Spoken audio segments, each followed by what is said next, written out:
Esther chapter 1. This is the story of something that happened in the time of Xerxes. The Xerxes who ruled from India to Ethiopia. 127 provinces in all. King Xerxes ruled from his royal throne in the palace complex of Susa. In the 3rd year of his reign, he gave a banquet for all his officials and ministers. The military brass of Persia and Media were also there, along with the princes and governors of the provinces. For 6 months, he put on exhibit the huge wealth of his empire and its stunning, beautiful royal splendors.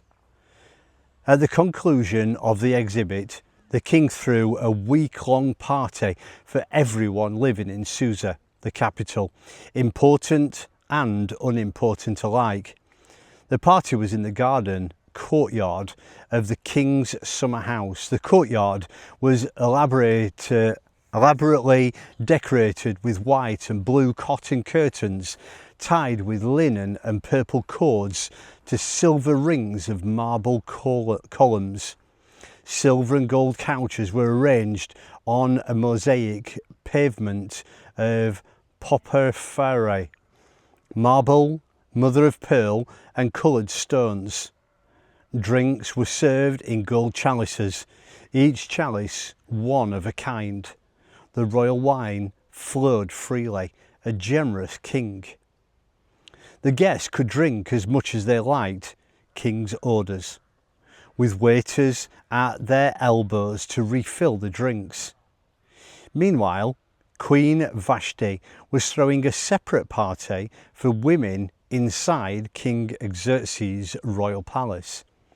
On the 7th day of the party, the king, high on wine, ordered the 7 eunuchs, which were his personal servants, Mehuman, Biztha, Harbona, Bigtha, Abagtha, Zethar and Carcas, to bring him Queen Vashti, resplendent in her royal crown. He wanted to show off her beauty to the guests and officials. She was extremely good looking, but Queen Vashti refused to come, refused to summon summons delivered by the eunuchs. The king lost his temper. Seething with anger over her insolence, the king called in his counsellors, all experts in legal matters. It was the king's practice to consult his expert advisors. Those closest to him were Carshena, Zethar, Admatha, Tarshish, Meres, Merazina, Mehuman, the 7 highest ranking princes of Persia and Mede, the inner circle with access to the king's ear. He asked them what legal recourse they had against Queen Vashti for not obeying King Xerxes' summons delivered by the eunuchs. Mehuman spoke up in the council of the king and princes. It's not only the Queen Vashti has insulted you, it's all of us, leaders and people alike in every last one of King Xerxes' provinces. The world's going to get out. Did you hear the latest about Queen Vashti? King Xerxes ordered her to be brought before him, and she wouldn't do it. When the women hear it, they'll start treating their husbands with contempt. The day the wives of the Persians and Medes officials get wind of Queen's brazenness, they'll be out of control. Is that what we want? A country of angry women who don't know their place?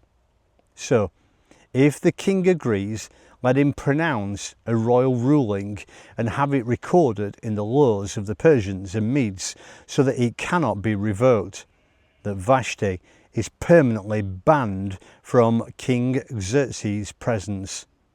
And then let the king give her royal position to a woman who knows her place. When the king's rulings becomes public, becomes public knowledge throughout the kingdom, extensive as it is, every woman, regardless of her social position, will show proper respect to her husband. The king and the princes liked this. The king did what Mehuman proposed.